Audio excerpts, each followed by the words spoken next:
it took me about 8 years to write the script for the sequel, if you can call it that, The Resurrection of the Christ, which is like... Do we have a time frame of a release date at all?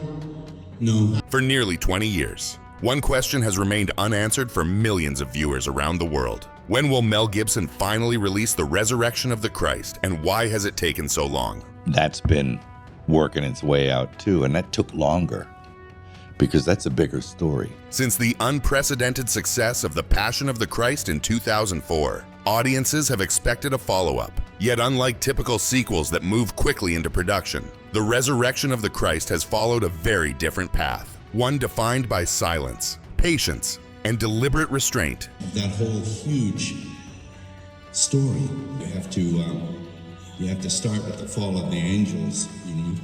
In this video, we will not speculate, we will not debate theology, and we will not repeat rumors. Instead, we will answer the questions viewers consistently ask. What is the real production status of the film? Why has development taken so many years? When is a release actually realistic? How does Mel Gibson choose actors for a project of this scale? And why does casting matter more in this film than in almost any other biblical epic? This is a factual, structured overview of where The Resurrection stands today and how it is being built. One of the most common misunderstandings about The Resurrection is the assumption that it is a standard sequel to The Passion of the Christ. It is not. From the beginning, Mel Gibson made it clear that this project could not follow the same narrative rules as its predecessor. The Passion focused on physical events that were visually concrete: arrest, trial, scourging, crucifixion. These moments are historically grounded and dramatically explicit. The Resurrection, by contrast, centers on events that are briefly described in Scripture, largely unseen, and theologically complex, cinematically unprecedented. This alone removed the project from the traditional Hollywood development timeline. The primary reason The Resurrection remained in development for years was the screenplay itself. It took a long time to write. It's really ambitious, and it goes from like the fall of the angels to the death of the last apostle. According to multiple public statements from Gibson, the script required extensive structural experimentation, non-linear storytelling, long sequences with minimal dialogue, scenes that exist outside normal time and space.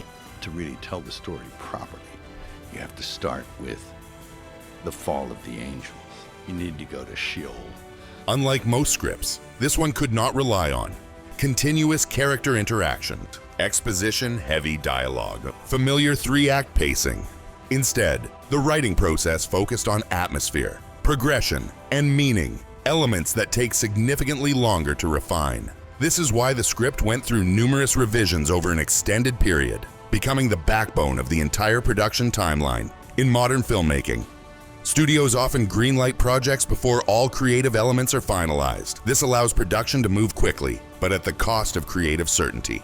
Mel Gibson rejected this model entirely. For The Resurrection, filming could not begin until the script was fully resolved, the visual language was defined, the technical approach was proven feasible, the cast aligned precisely with the tone of the film. This insistence on readiness over speed is one of the defining characteristics of the project. One reason audiences assume The Resurrection is stalled is the lack of frequent public updates. However, silence does not equal inactivity. Confirmed indicators of progress include completed or near final script drafts, long-term pre-production planning, location scouting discussions, technical evaluations for complex sequences, casting decisions moving beyond early consideration. What is notably absent is a studio-driven marketing cycle, which is intentional. Gibson has consistently avoided public production countdowns, choosing instead to advance the project internally until major milestones are secured.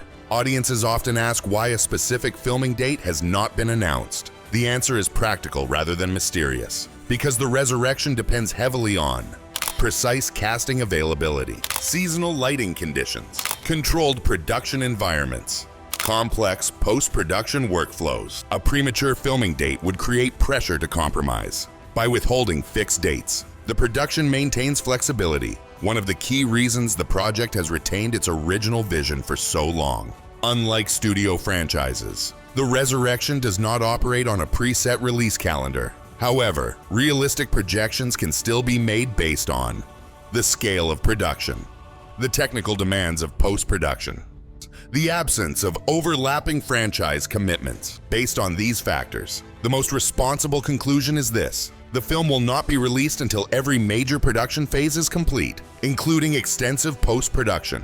This makes sudden release announcements unlikely, but also ensures the final product is finished, not rushed. Another common question is whether the film will target Easter or Christmas. Historically, these windows are attractive for religious films, but the resurrection is not structured around seasonal viewing. Gibson has repeatedly signaled that the film's themes extend beyond a single holiday. Its tone is not celebratory in a conventional sense. Its pacing does not fit a marketing-driven timetable. As a result, release timing will follow completion, not the calendar. One of the most important and misunderstood aspects of The Resurrection is its casting approach. Mel Gibson does not cast based on star power, box office recognition, social media presence, audience familiarity. In fact, fame is often seen as a disadvantage. Why? Because this film requires the audience to forget the actor and focus entirely on the role. Casting decisions are guided by 4 primary criteria. 1. Physical authenticity. Actors must visually belong to the historical and cultural context of the story. 2. Emotional restraint. Performances are internal, not expressive. Subtlety matters more than range. 3. Psychological endurance. The film demands intense focus over long, demanding shoots. 4. Willingness to submit to the vision. Actors are expected to serve the film, not reinterpret it. This approach mirrors the casting philosophy used in The Passion of the Christ, where unknown or minimally known actors delivered performances that felt unfiltered and immediate. In The Resurrection, casting is not just about performance, it is about credibility, because the film depicts events that audiences cannot verify visually. Belief must be earned through presence, stillness, conviction, authentic human reaction. A recognizable celebrity would disrupt that process. This is why Gibson prioritizes actors who disappear into the role, rather than those who bring an existing public identity with them. The resurrection of the Christ is not delayed, it is not abandoned, and it is not being handled like a conventional Hollywood production. It is a long-form, precision-built project shaped by extended script development, controlled production pacing, deliberate casting philosophy, and an unwillingness to compromise for speed or marketing pressure. For audiences waiting for updates, the most important thing to understand is this: silence is part of the process. When The Resurrection is released, it will not arrive because a date demanded it, but because the film is ready.